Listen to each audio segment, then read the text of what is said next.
Que celui qui n'a pas envie de prospérer n'acclame pas. Que celui qui a envie de prospérer. Amen.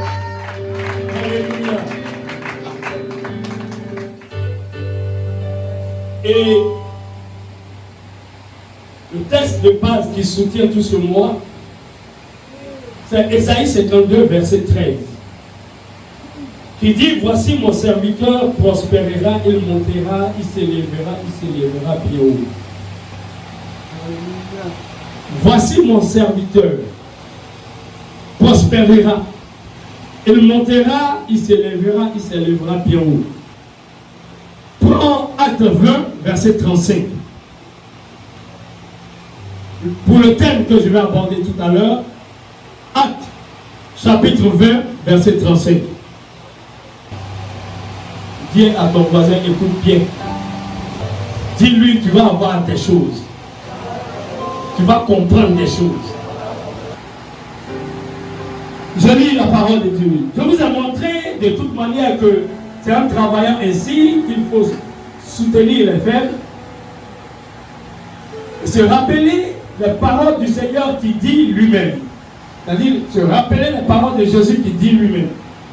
Il y a plus de bonheur à donner qu'à recevoir. Je vous ai montré de toute manière que c'est en travaillant ainsi qu'il faut soutenir les frères. Il faut quoi? Soutenir les frères. Et se rappeler les paroles du Seigneur qui a dit lui-même, Jésus lui-même dit, il y a plus de bonheur à donner qu'à recevoir. Amen. Le thème que je vais aborder pour aujourd'hui, pour la saison du succès et de la prospérité, c'est la puissance du donner. La puissance du donner. Amen. On va baisser les têtes et je vais confier la prédication au Seigneur. Notre Père, notre Dieu, merci pour ta parole. Merci parce que tu ouvres les cœurs. Et Seigneur, je suis juste devant toi. Je me laisse entre tes mains. Je te confie tout mon être. Afin que Seigneur, tu passes par moi pour parler. Et que ma langue se délie. Et que tu me donnes au Seigneur l'orientation qu'il faut. La parole qu'il faut. Personne ne sort d'ici sans avoir saisi sa part. Père, merci parce que tu bénis tes enfants. Au nom de Jésus. Amen. Alléluia. Je voudrais commencer par ce que notre maman Mléi a dit. Elle dit, mes enfants disent que je suis une source de bénédiction. Et que quand je suis malade, ils ne veulent même pas que je tombe malade. Cela résume totalement ce que je veux dire. Les secrets pour avoir du succès commencent par comprendre les secrets du donner. Alléluia. Quand on parle de secret, le secret, ce n'est pas ce qui est maintenu caché. Mais le secret, c'est ce qui est caché qu'on découvre et qui vient à être exposé. Dieu a des secrets pour que tu puisses prospérer. La volonté de Dieu. Je dis bien la volonté de Dieu. Quand on dit la volonté de quelqu'un, c'est ce que quelqu'un veut voir arriver. C'est ce que quelqu'un souhaite dans la vie de quelqu'un d'autre. La volonté de Dieu parmi ses volontés, c'est que tu prospères. C'est que tu aies du succès. Parce que Dieu est un Père bon. Et Dieu est un Père aimant. Et Dieu est un Père généreux. Voilà pourquoi son souhait, comme il a dit dans 3 Jean, bien-aimé, je souhaite que tu prospères.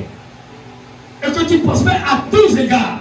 C'est-à-dire dans toutes les choses, il faut que tu prospères. Il faut avoir du succès partout. Et ça, c'est la volonté de Dieu. Alors si tu n'as pas le succès, ce n'est pas la volonté de Dieu. Il a dit dans le livre de Jérémie, verset 11, que j'ai pour toi des projets de bonheur et non de malheur. Alors, si tu ne traînes que la malédiction et le malheur, cela ne vient pas de Dieu. Je te le déclare. Voici ce que Dieu veut pour toi. Et cela est contenu dans le salut. Le salut est un package où il y a la prospérité, où il y a l'élévation, où il y a la santé et la santé divine, où il y a également le bonheur, où il y a la grâce, où il y a le fait que même quand tu ne mérites pas des choses, Dieu te le donne parce que c'est sa volonté. Alors, quand tu fuis Dieu, tu ne veux pas l'accepter, ou alors tu n'as pas les révélations qu'il faut, tu vas lutter longtemps. Que cela ne soit pas ta portion au nom de Jésus. Ce n'est plus ta portion au nom de Jésus. C'est pour cela, je vais vous dire, que de la même manière que nous les humains, nous les hommes, nous n'acclamons pas un enfant qui n'a pas réussi. De la même manière, Dieu n'est pas content quand tu n'as pas réussi. Parce que c'est sa volonté que tu réussisses. Voilà pourquoi le premier psaume, quand tu lis le psaume 1, les gens aiment prier par les psaumes. Mais lis le psaume 1. Il dit, si tu veux être heureux, ne t'assois pas en compagnie de ceux qui se moquent de Dieu. Si tu veux être heureux, ne t'arrête pas sur la voie des pécheurs. Sors du péché. Si tu veux être heureux, il faut chercher la parole de Dieu. Il est de méditer la parole de Dieu. Et quand tu le feras, tu vas réussir dans tout ce que tu vas entreprendre. Pourquoi? Tout veut dire quelque chose qu'on ne sait pas, mais qui nous est révélé et qu'on découvre. Tant que tu n'as pas découvert le secret du succès, alors tu vas marcher dans le noir. Que cela ne soit pas ta portion au nom de Jésus. Alléluia. Dieu veut le meilleur. Dieu désire que tu prospères.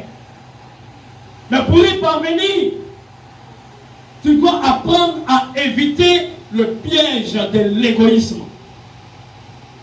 Arrête d'être égoïste. Vous savez,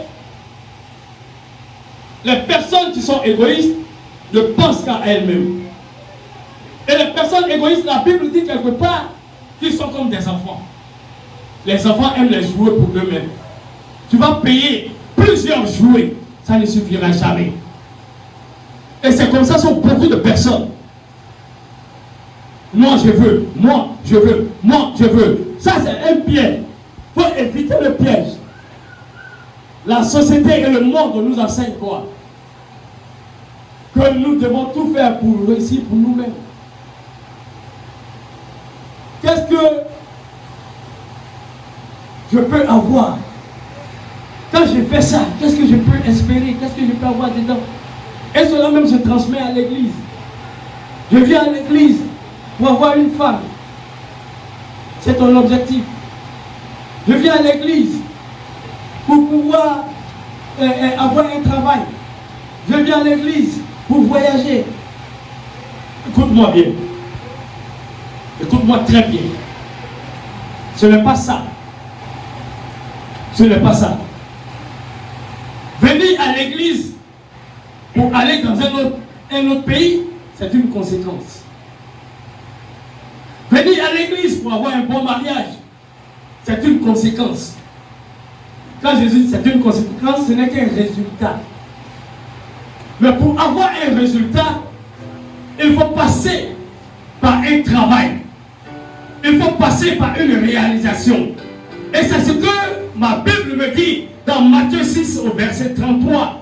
Cherchez premièrement le royaume et la justice de Dieu. Et tout le reste vous sera donné par plus. C'est quand tu cherches d'abord Dieu et que tu as Dieu, et que tu as la justice de Dieu, et que tu es sanctifié, et que tu es mis à part pour Dieu, alors Dieu te donne le travail, alors Dieu te donne un bon foyer, alors Dieu te donne de l'argent et te prospère, alors Dieu permet que tu deviennes une source de bénédiction, parce que la volonté de Dieu fait que tu sois une source de bénédiction. Dieu veut que ce soit toi qui mettes le bouton dans ton village. Dieu veut que ce soit toi qui construises une école dans ton village et dans ton canton et dans ton quartier. Dieu veut que ce soit toi qui scolarise des enfants qui sont en difficulté. Dieu veut que ce soit toi qui réellement règle les problèmes dans les familles parce que tu as la sagesse de Dieu. Salomon n'a pas demandé la prospérité à Dieu. La prospérité est un état de sagesse que Dieu te donne. Je dis, personne n'a jamais reçu de l'argent tombant du ciel. Mais Dieu va te donner une révélation de sagesse qui va permettre que tu vas prospérer. Que cela soit ta portion au nom de Jésus. Prospère l'état de ton âme. C'est parce que ton âme, tes connaissances vont prospérer que la prospérité va être échue. Il y a des gens qui sont partis en Inde et Dieu va déclencher une prospérité sur l'un des frères.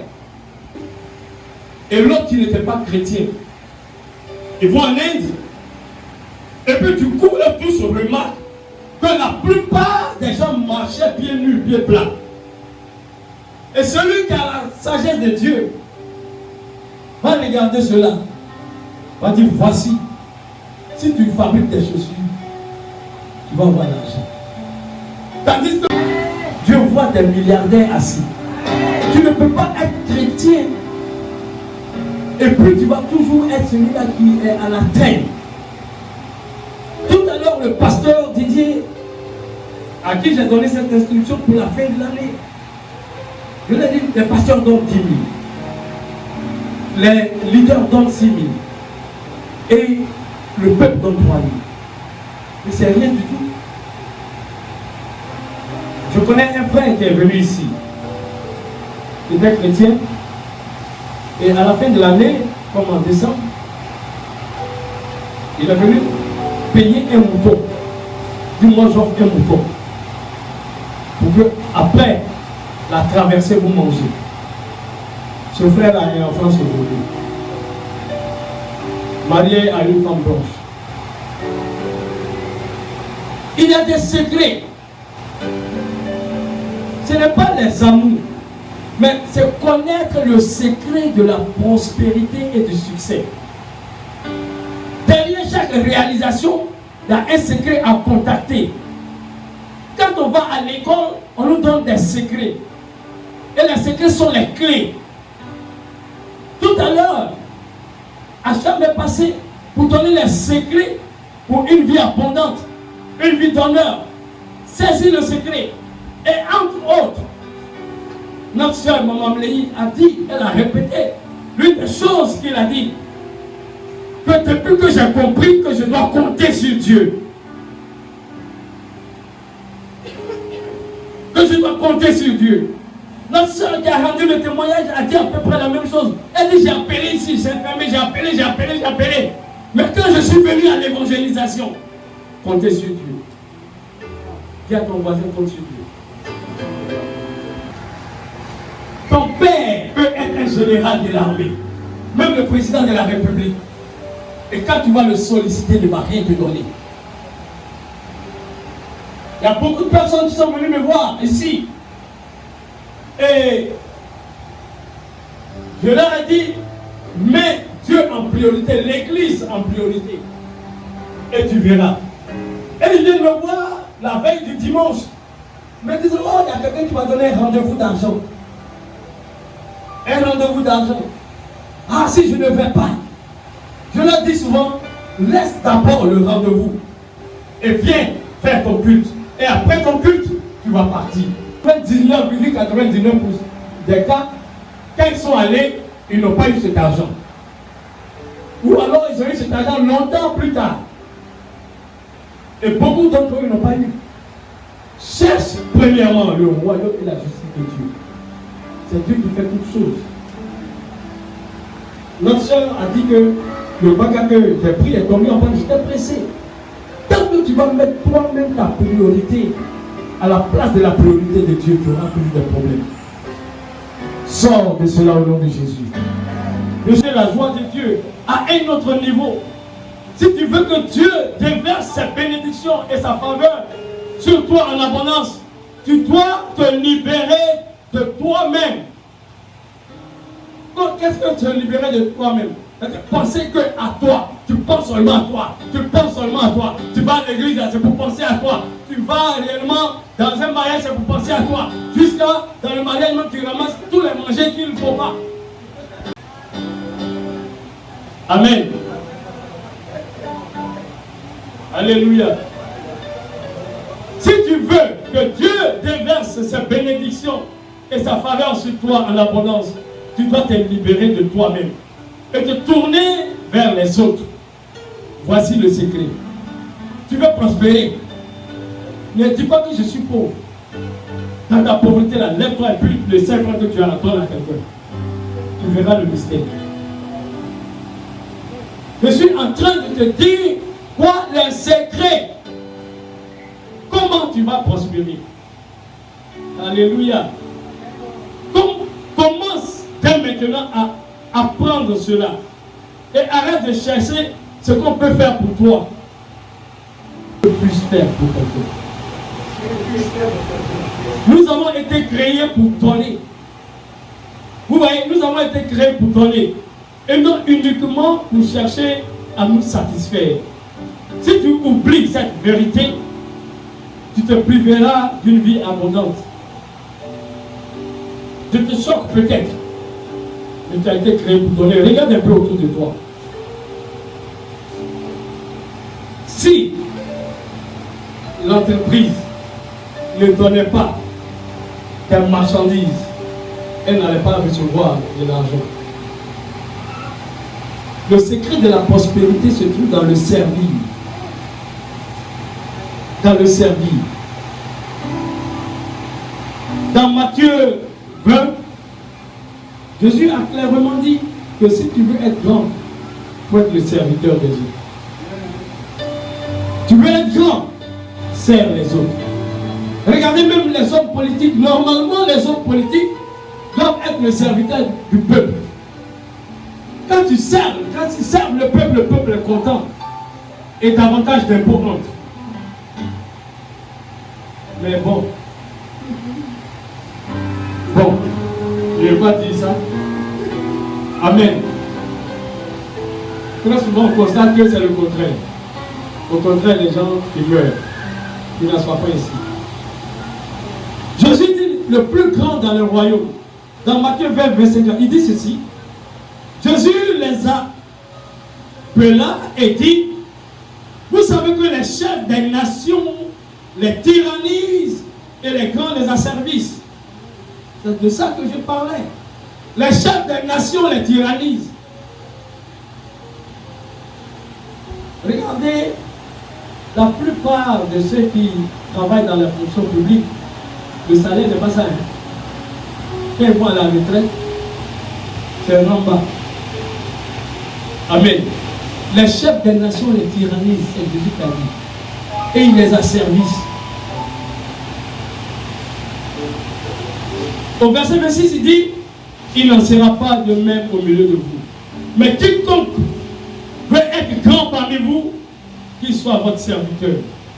Et quiconque veut être le premier parmi vous, qu'il soit votre esclave.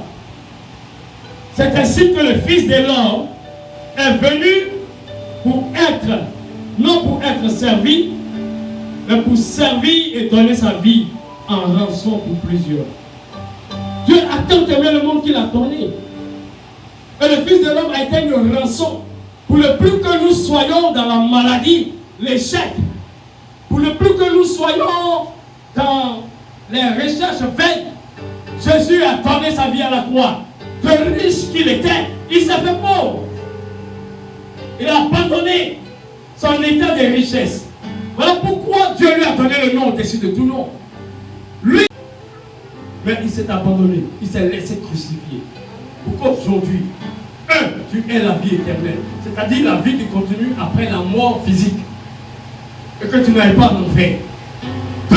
Pour que sur terre, tu puisses déjà prospérer et être une source de bénédiction. Je résume cela dans ces deux choses. Et pour que après la mort, quand Dieu refera toutes choses, tu viennes sur terre vivre avec lui. En tant que Jésus, comme roi. Vous voyez, c'est simple, hein? C'est ça l'église, c'est ça l'évangile. Si tu es méchant, tu te perds et tu perds tout. La méchanceté n'est pas une bonne chose. L'égoïsme n'est pas une bonne chose. Prendre tout pour soi n'est pas une bonne chose. Pense d'abord aux autres, selon Dieu. Vous voyez, quand tu sers un don, comme je l'ai donné comme un exemple, ce frère qui a vu que les gens étaient pieds nus, il a servi, il a créé des chaussures qu'il a servi et il s'est élevé. Le commerce que Dieu te donne, c'est être serviteur des autres. Ne les parle pas mal. Ils ne sont pas obligés de venir payer pour chez toi. Amen.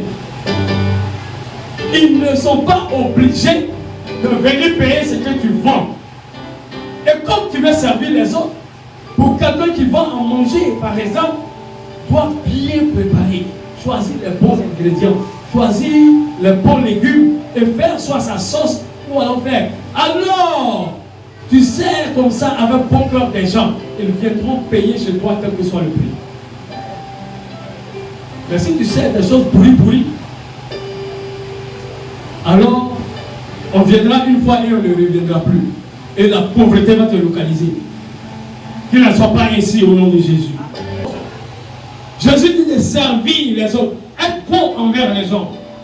Être bon envers les gens. Ne cherche pas pour toi-même. Quand tu es avec les gens, sois une bénédiction, une source de bénédiction. Vous savez, Dieu ne t'a pas envoyé sur terre par hasard. Tu as été délibérément choisi par Dieu pour être sur la terre. Parce que dans près d'1 milliard de spermatozoïdes que ton père a mis dans le sein de ta mère, c'est toi seul qui es venu sur terre. Mais tu n'es pas encore venu, non seulement pour souffrir, mais pour faire souffrir également les autres. Tu es venu pour être une source de bénédiction. Localise. Qu'est-ce qui va être une bénédiction pour toi? Tout est en toi. Parce que Dieu t'a donné un potentiel. Il y a des gens qui peuvent faire beaucoup de choses. Mais servez ce que vous savez faire.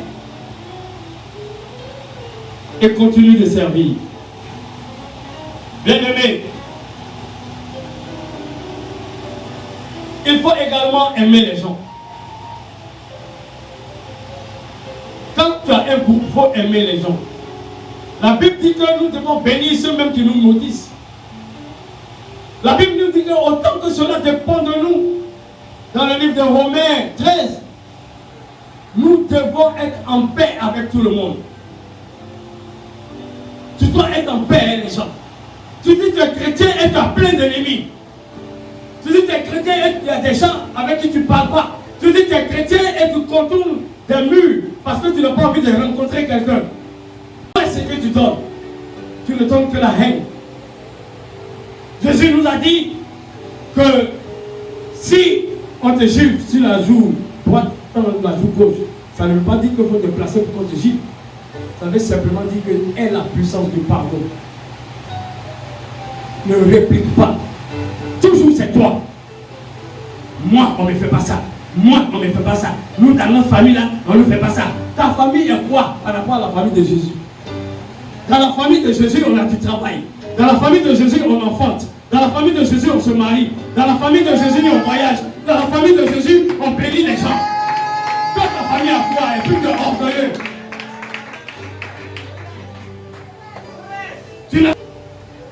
Si Dieu t'a mené sur terre, c'est pour que tu sois une bénédiction. Sois une bénédiction. Alléluia. Quand tu bénis, il y a plus de bonheur à donner qu'à recevoir. Mais déjà même à l'église c'est compliqué. Il dit qu'il vient à l'église. Mais c'est compliqué. Vous savez, avant de dire ce que j'ai à dire par la suite, que c'est compliqué, tout à l'heure, quand il disait que tel doit donner 10 000, tel doit donner 6 000, 3 000, ça m'a rappelé une femme qui était dans une église que je fréquentais, une église prospère, bénie, où les gens ont l'argent. C'est-à-dire que quand le gars veut donner là, c'est 1 million, c'est 100 000, c'est 500 000, alors que dehors, il est PDG. Mais pour Dieu, il est petit, il se fait petit et sert les autres. Et dans cette église, donc, la dame, elle est venue, elle dit, oh, gloire à Dieu, mon Dieu est merveilleux, mon Dieu est grand, mon Dieu est puissant, Jésus m'a béni, Jésus m'a béni, il m'a donné, oh frère, alléluia, il m'a donné 50 000 francs. Un frère est venu, m'a donné 50 000 francs, c'est un témoignage, m'a donné 50 000 francs. Dans cette église, on fait, oh, on parle des millions, quand tu viens nous parler de 50 000. Parce que dans cette église, ils ont compris le secret de la bénédiction, du donner. Il y a un frère qui vend de la friperie et il était dans un groupe de service, une unité de service, une famille. Tous les mois, il paye un mouton pour son tout. Un mouton. Mais quand il va vendre ses friperies, c'est lui qui a le plus d'argent. Dis à ton frère, apprends à donner. Maintenant, j'étais en train de dire que dans l'église, c'est difficile. Parce que même quand on dit donner la dîme, les gens font trop de calculs. Trop de calculs. Alors que Dieu a fait une promesse claire, il dit tu donnes la dîme, j'ouvre les églises des cieux, je menace tout ce qui peut te dévorer. Tu vas me menacer, tu ne vas pas perdre ton travail. Au contraire, tu vas avoir des lançations dans ton travail. Et les gens, comme ils sont en bas, ils s'en vont écouter les gens qui disent, oh, les pasteurs vous volent, les pasteurs ils vous volent. Regardez, ils vivent dans Range Rover, ils vivent dans ceci. Demandez aux pasteurs qui vivent dans Range Rover comment ils ont commencé. D'autres ont dormi au marché.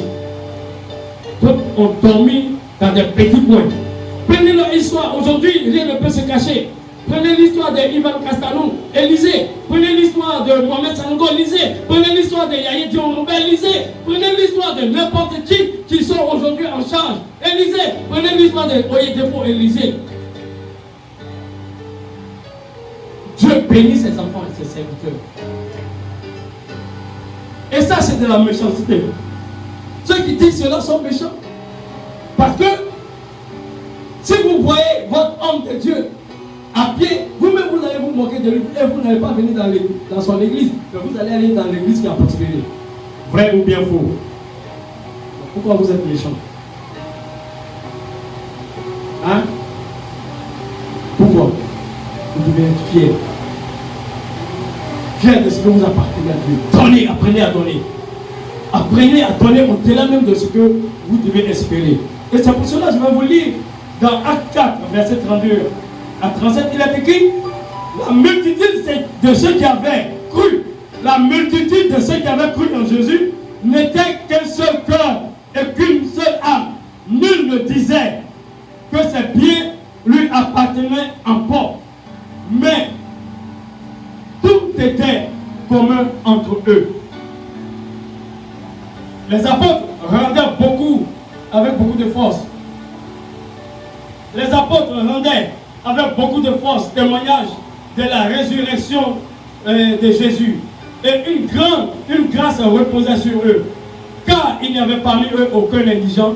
Tous ceux qui possédaient des champs ou des maisons les vendaient, apportaient le prix de ce qu'ils avaient vendu et les déposaient aux pieds des apôtres. Et l'on faisait des distributions selon que chacun en avait besoin. Joseph, surnommé par les apôtres par Barnabas, et qui signifie fils d'exaltation, lévite, originaire de Chypre, vendit un champ et qu'il déposa, apporta l'argent et déposa aux pieds des apôtres. Les premiers chrétiens, d'autres vendaient leur maison et puis venaient pour la cause de l'évangile. Et la Bible dit qu'il n'y avait aucun indigent. Ça veut dire il n'y avait pas des gens qui manquaient. Comment? Parce qu'ils donnaient. Mais il y en a qui se croient plus malins que les autres. Dans la suite, il y a un monsieur qui s'appelle Ananias et sa femme Saphira vont aller vendre leur maison et garder une partie de l'argent et puis venir mentir pour dire que voilà tout ce qu'on a eu. Ils sont morts. Si tu ne veux pas mourir, sois sincère avec Dieu et donne de tout ton cœur. Maintenant, quand je parle de donner, il y a beaucoup qui dans leur cœur disent mais vraiment si j'allais donner, comment je vais faire? Voici le piège. C'est ça le piège. C'est quand tu n'as pas que tu dois donner pour en avoir. Et c'est ce secret que je vais te donner. Alléluia. Parce que tant que tu n'as pas donné à partir de ce que tu as, tu ne vas jamais augmenter. C'est ça. Pense à un frère qui est dans l'église. Et je vais bientôt lancer qu'on puisse réellement ouvrir l'action sociale. Où quelqu'un viendra donner une chaussure, un pantalon, un habit, donner un cahier, donner un pic, et on va stocker, donner de l'huile, donner du riz, qu'on va stocker dans l'action sociale et redistribuer ça à ceux qui sont dans le besoin. Vous allez voir comment vous allez être payé. Mais commencez déjà par ce que Dieu impose. Commencez par les dîmes, par les offrandes. Commencez par aider. Aujourd'hui, on a lancé la cotisation du 31. Mais bien aimé, on a dit 10 000, 6 000. Mais tu peux venir avec un sac de riz. Tu peux venir avec ce qu'on aura projeté de préparer. Tu peux venir avec des poulets, avec des poissons, avec whatever. En plus, peut-être même de tes 3 000. Parce que l'objectif, ce n'est pas pour nous. C'est pour ceux qui vont venir à la veillée. Vous savez, les gens viennent à la veillée juste parce que c'est la fin de l'année. Après, ils s'en vont dans les bars. Et arrivé dans les bars, mais tu viens de dire janvier, et dans le bar, tu peux mourir. Il peut y avoir une bagarre, on va te poignarder. Où est ton janvier? Voilà pourquoi nous voulons faire l'agapé et rester, si possible, jusqu'au matin, puis au petit matin, et puis rentrer tranquillement chez nous. Après, tu pourras faire ta fête à la maison. C'est ça l'objectif. Et ça nous fera une communion fraternelle. On va danser jusqu'au matin, manger et danser, boire. Voilà pourquoi tu peux donner, en donner plus. Libère ton cœur de la méchanceté. Il y a des frères qui ont perdu quelqu'un. Et on est obligé de courir à gauche, à droite. Pour que donner. Bien aimé, il ne faudrait plus qu'on soit comme ça. Entre dans la nouvelle saison, apprendre à donner. Je dis apprendre à donner. Et je vais passer, avant de finir,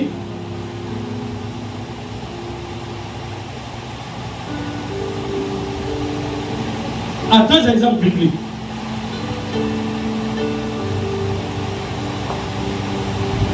Je vais penser à l'exemple d'Abraham. D'abord de la veuve de Sarepta. Son histoire se trouve dans 1 Romains 17, 10 à 14. 1 Roi 17, 1 Roi 17, 10 à 14. Voici une femme veuve. Beaucoup connaissent cette histoire, mais c'est tellement vrai. Alléluia. 1 Roi 17, 10 à 14. Le prophète Élie était dans un temps où lui-même il a prié pour ne pas qu'il pleuve. Pendant 3 ans et demi.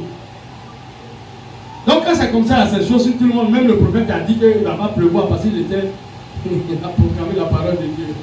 On dit que lui-même là, il a commencé à chercher à manger. Amen.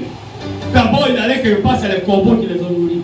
Les corbeaux ici représentent ce que Dieu délègue pour venir dans ta vie et te sortir de ton besoin.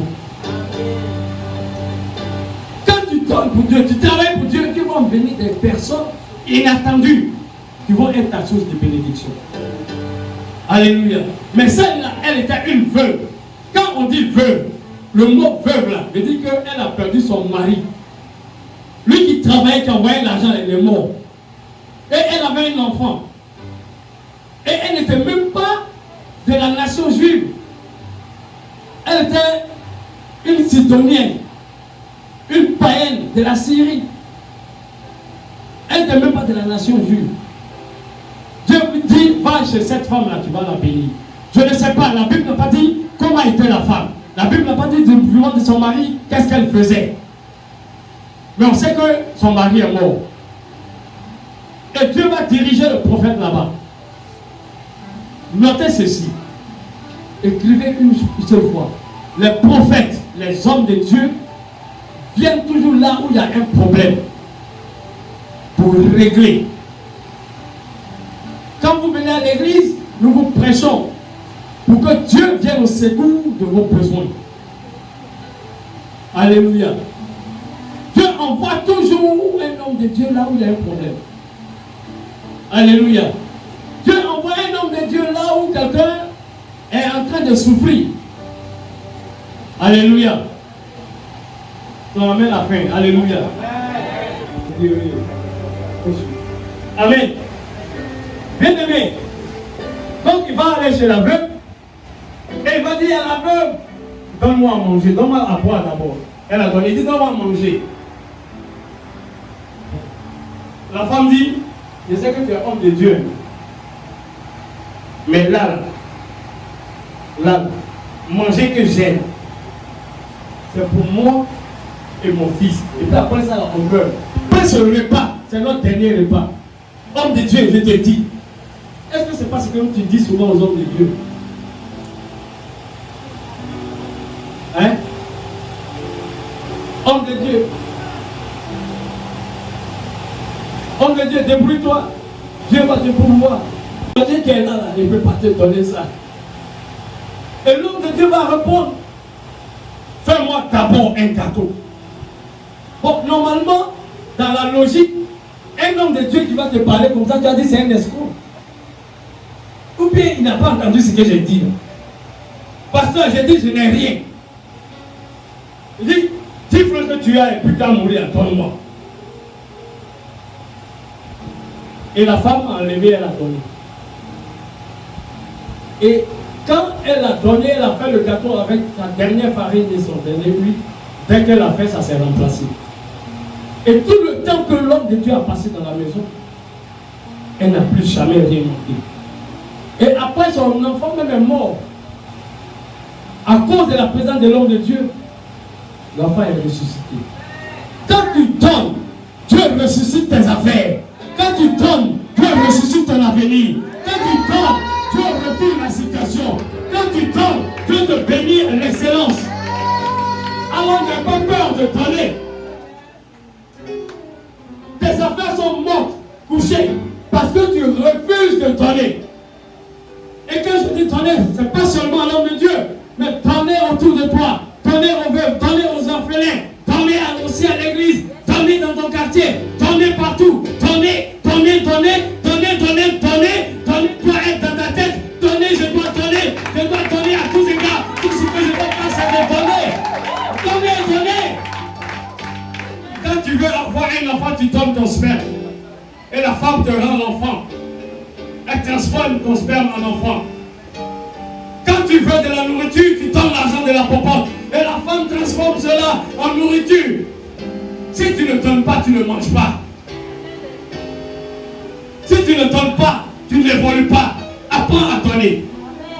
Et je vais finir sur le cas d'Abraham. Abraham avait attendu un enfant de la promesse qu'on appelle Isaac.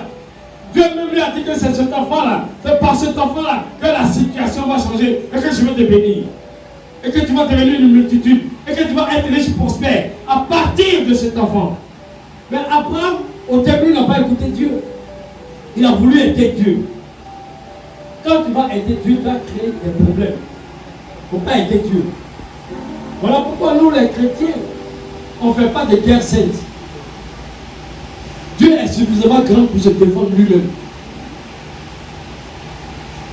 Dieu, il est suffisamment puissant pour se défendre lui-même. Les gens qui insultent Dieu, Dieu les frappe. Il y avait un groupe qui s'est révolté dans le livre de Deutéronome contre Moïse, Dathan, Abiram et Corée. Ils ont fait une révolte. La terre s'est ouverte pour les avaler. Moïse ne les a pas poursuivis. Moïse a dit, vous allez voir aujourd'hui le Dieu. Notre Dieu, là, lui, il sait se défendre. Nous, on ne fait pas guerre. On ne poursuit pas les gens pour pouvoir dire, oh, on vient au nom de Dieu. Jamais.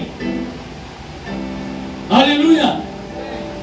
Alors, Moïse, du moins, Abraham a essayé d'aider Dieu. Il a créé Isaac, qui est devenu un problème énorme. Jusqu'à aujourd'hui même. Ismaël, pardon. Ismaël, merci. Oh, vous suivez. Alléluia. Il allait prendre sa pomme, sa servante, pour faire un enfant avec elle. Voilà l'enfant que Dieu m'a donné. L'enfant, il s'appelle Ismaël. Et aujourd'hui, les Ismaélites, on sait ce qui se passe dans le monde aujourd'hui. Bien aimé. Dieu a dit, c'est pas Ismaël, hein. Mais comme il sort de toi et que j'ai dit que tu es béni, je vais le bénir. Voilà pourquoi aussi les Ismaélites sont bénis, parce que Dieu a fait la promesse de bénir Abraham. Mais il dit, celui que j'ai choisi, c'est Isaac. Mais le même Isaac, Dieu va dire, il faut aller le sacrifier. Souvent Dieu va te dire, prends tout ton salaire, va donner. Hé, est-ce que c'est Dieu qui m'a parlé? C'est pas ça? Est-ce que c'est Dieu qui m'a parlé? Tu viens d'avoir l'argent, il va donner ça à lui là, va donner à lui là. Est-ce que c'est Dieu qui m'a parlé de donner? Dieu dit quoi, Isaac va m'offrir. Je suis sûr que c'est Abraham avait dit à sa femme Sarah qu'il partait sacrifier Isaac, elle allait le gifler. Elle allait l'empêcher. Elle allait dire, hey, quelqu'un qui t'a parlé. Isaac qui est venu là, à 86, à 100 ans, comment on va aller le tuer? Après ça, comment on va faire encore? Est-ce que toi même ton Dieu, tu n'es pas devenu fou un peu? Mais Abraham a été obéissant. On dit obéissant. On dit obéissant. Tout à l'heure, il est parti. Et Isaac lui-même va lui poser une question. Va te faire sacrifice. Hein? Isaac avait 16 ans. Un enfant de 16 ans, il parle. Un enfant de 16 ans, par rapport à quelqu'un qui a plus de 100 ans, il peut le frapper puis fuir. Donc, Abraham était obéissant. Isaac également était obéissant. Parce que l'enfant de 16 ans, un jeune homme de 16 ans, il lui pose la question, mais papa, on s'en va faire sacrifier. Où est le mouton? Il est en train de se dire qu'on dirait que c'est moi le mouton. Hein. Le gars, on dirait que ça va me corriger. Donc, Abraham lui a dit, Dieu se pourvoira à lui-même. Dis-le, on dit Dieu se pourvoira. À chaque fois que tu auras un défi de donner, pense Dieu va pourvoir. Pense Dieu va pourvoir. Quel que soit ce qui vient dans ta tête, quel que soit ce qu'on te demande, dis Dieu va pourvoir. Et c'est ce qu'il a dit. Dieu va pourvoir. Si je donne, Dieu va pourvoir. Et quand il est parti, il a soulevé le couteau. L'enfant s'est laissé attacher. Vraiment, si c'est toi, est-ce que tu dois te laisser attacher? Un papa, un vieux de 100 ans. Et puis toi, il veut t'attacher pour t'égorger. Tu vois couteau. Tu vois corps. Là, on va faire la course. Hein?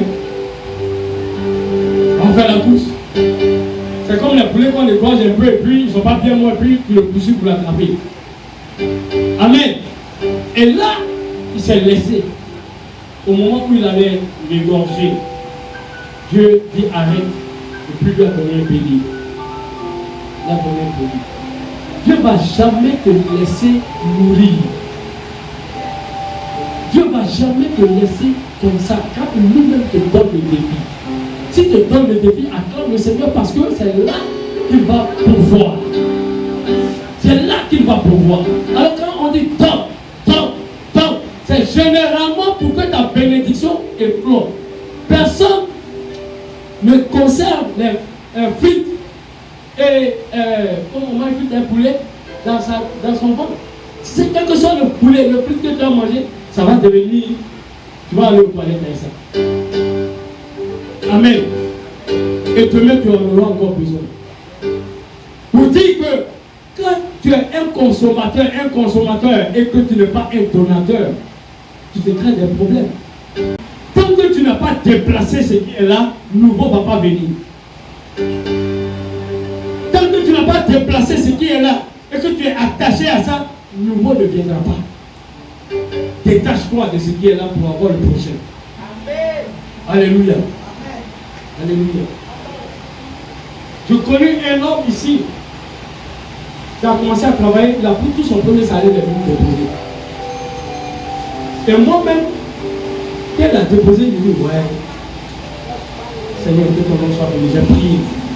Mais dans la semaine, Dieu lui a envoyé quelqu'un. Parce que dans ton salaire, dans ton transport pour aller au travail, n'est-ce pas? Répondez-moi, n'est-ce pas?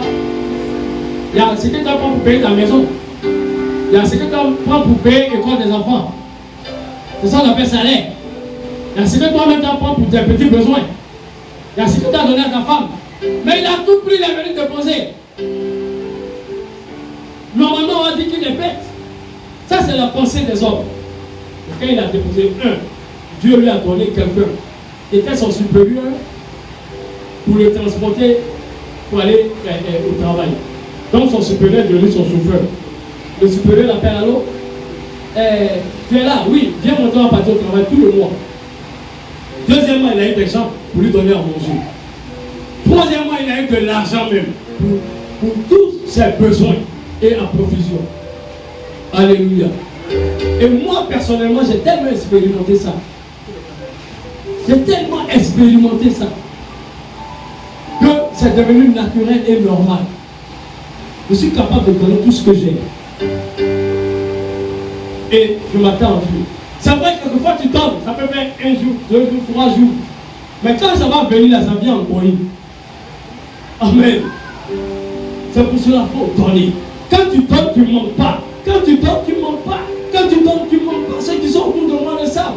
Moi, je donne, je donne. Je ne me fatigue pas de donner. Et je vais continuer à donner. Je donne jusqu'à ce que je n'ai rien.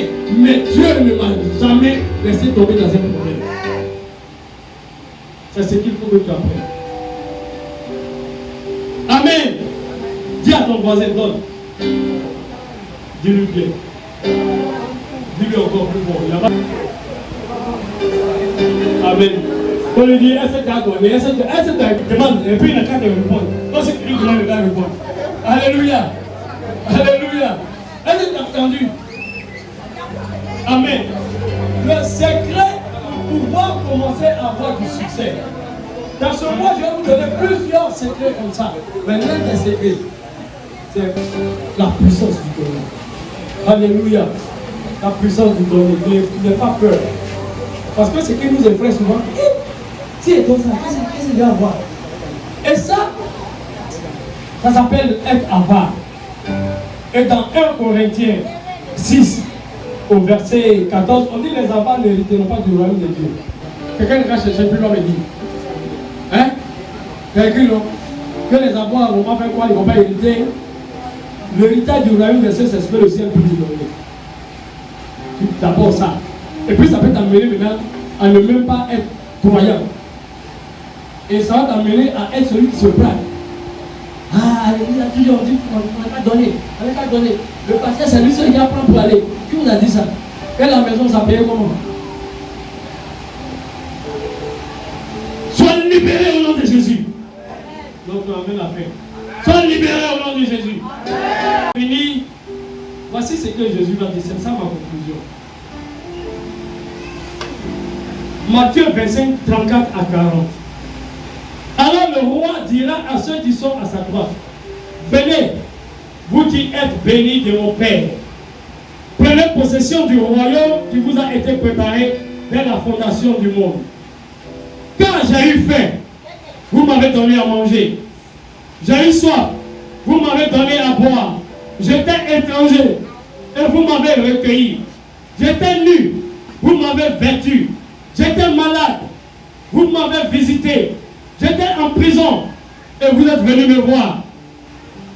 Les justes lui répondront, Seigneur, quand avons-nous vu avoir faim et t'avons-nous donné à manger? Ou avoir soif et t'avons-nous donné à boire? Quand avons-nous vu étranger et t'avons-nous recueilli? Ou nu et t'avons-nous vêtu, pardon?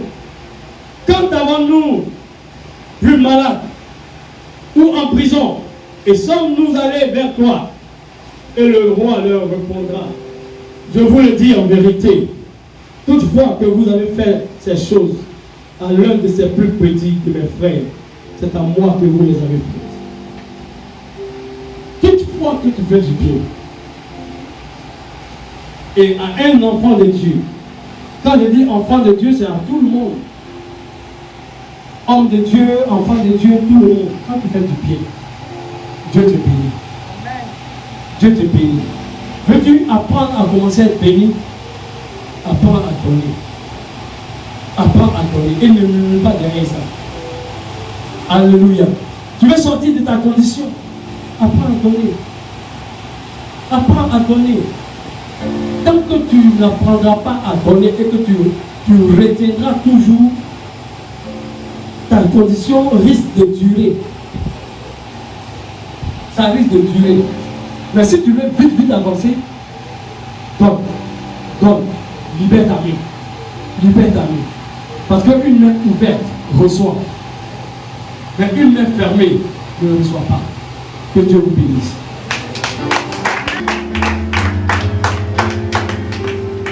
Alléluia. Alléluia. Mais toi et moi de prospérité. Si tu commences à appliquer, le mois sera pour toi un mois d'ouverture de porte. Quand tu commenceras cela, Dieu va envoyer ses anges au secours de tes besoins. Quand tu vas appliquer cela, les anges qui ont été nourris par Abraham ont été ceux qui ont déclenché la grossesse de Sarah. Je dis, les anges qui ont été nourris par Abraham, c'est eux qui ont dit, l'année prochaine, à cette même époque, tu auras un enfant. Dans sa vieillesse. Apprends à donner. Tu ne sais pas qui est l'ange que Dieu envoie. Tu ne sais pas qui est l'ange que Dieu envoie. En ville, apprends à donner. Les hommes là, dans son cœur, hein? C'est moi qui ai vu. Déjà des problèmes de mariage. Je ne sais pas où j'ai enlevé ma fesse. Comment j'ai fait? Si les enfants j'ai mangé mon carreau là, quelqu'un t'a donné. Il attend Dieu lui dit, il faut lui donner. Et il a donné ses 500. Et le monsieur est parti. Avant la tombée de la nuit, dans son lieu de travail, il voit un sac. Et dans le sac, il y a une veste complète, en très bon état. Les gens savent de qui je parle. Ici à la mission. Il a trouvé la veste. Et non seulement la veste, il a encore eu de l'argent. Et ça a servi à payer les frais. C'est cette veste-là qu'il a portée à son mariage. Veste qu'il a eu à 500 francs. Alléluia. Alléluia. 500 francs. Une veste normale, c'est-à-dire simple, qui n'est même pas trop de choses, coûte au moins 40 à 50 000. Coûte 40 à 50 000. Une bonne veste coûte maintenant 100 au-delà et tout. Mais il a eu 50 000 à la place de 500. C'est ça le donner. C'est ça le donner. Quand tu ne donnes pas, tu ne reçois pas. On va baisser les têtes et je vais prier. Donc toi, tu te tenir debout. Ferme les yeux. Et plus tu vas te repentir, je prie. Je dis, Seigneur, je te demande pardon pour chaque fois que j'ai eu l'occasion de donner et que j'ai délibérément refusé parce que je pensais à moi, parce que je pensais à ma condition. Seigneur, je te demande pardon. À partir d'aujourd'hui, ce que je vais dire après ça, dis-le de tout ton cœur. Si tu ne peux pas le dire, tais-toi. Je te préviens pas. À partir d'aujourd'hui, je prends l'engagement de donner. Parce que j'ai découvert que le recevoir se trouve dans le donner.